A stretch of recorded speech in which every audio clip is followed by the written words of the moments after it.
My name is Matt Libber. I'm the executive director of the SoccerPlex and the vice chair of Sports ETA. So as vice chair, I sit on the executive committee and we help decide what the direction for the organization is for the year and make sure that we're going where we want to go and come up with new initiatives, whether it's new membership categories or new programs or new communities, and figure out what our membership wants and make sure we're financially sound and moving forward as an organization. For the U.S., it's a lot of money. It's $52.2 billion of economic direct spending and economic impact throughout communities throughout the U.S.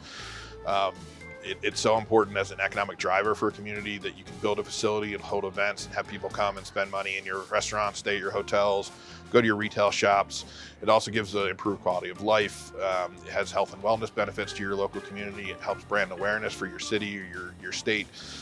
It just lets people know what your community is about and what your values are. And sports tourism as an industry, we're somewhat recession-proof. We proved that during the 2008 downturn.